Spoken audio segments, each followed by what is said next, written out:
In the quaint town of Blackwood, nestled between dense woods and a forgotten graveyard, stood an old house that had been abandoned for decades. Its windows were boarded up, the garden overgrown, and its ominous silhouette cast a chilling shadow over the neighborhood.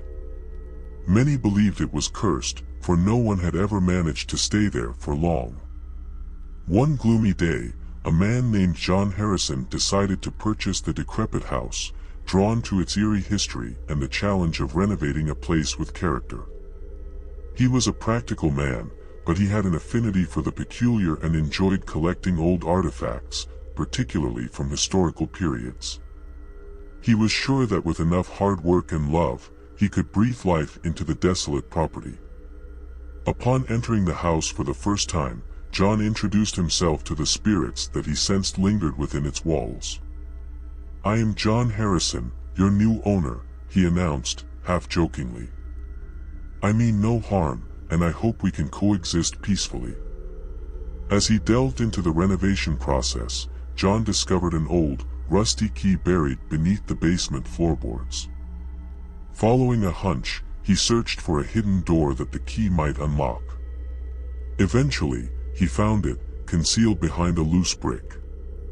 The door led to a secret room, and as John peered inside, his heart sank. The room was a chamber of horrors, a sinister testament to the atrocities that had taken place there in the past. It seemed to have been a torture chamber, adorned with gruesome instruments that sent shivers down John's spine. Chains hung from the walls, and eerie symbols were etched onto the floor. He couldn't shake the feeling that the room was saturated with malevolence. Fear gnawed at him, but John tried to remain composed. He decided to seal off the secret room, hoping to contain the dark energy within.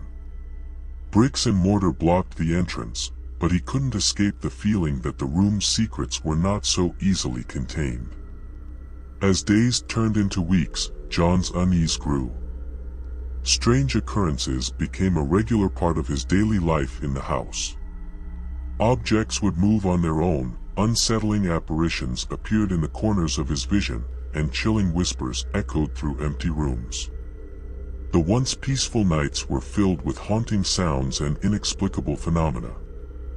One particularly terrifying night, John awoke to the sound of blood-curdling screams that seemed to echo from the basement. His heart pounded in his chest as he rushed downstairs, but the moment he reached the basement door, the scream ceased, and an eerie silence enveloped the house. Determined to uncover the truth, John delved into the history of Blackwood Manor.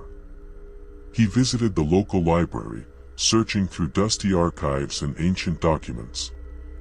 What he discovered sent chills down his spine. The house had a dark past, associated with a series of heinous crimes and unexplained disappearances. Fearing for his sanity and safety, John resolved to leave the house behind. He couldn't bear the weight of the malevolent presence that tormented him day and night. With a heavy heart, he put the house up for sale, disclosing nothing of its haunted history to potential buyers. As he drove away from Blackwood Manor for the last time, John couldn't shake the feeling of being watched. He knew the spirits of the past were not ready to let him go so easily. To this day, the house stands, its dark secrets awaiting the next unsuspecting soul to cross its threshold and fall victim to its chilling embrace.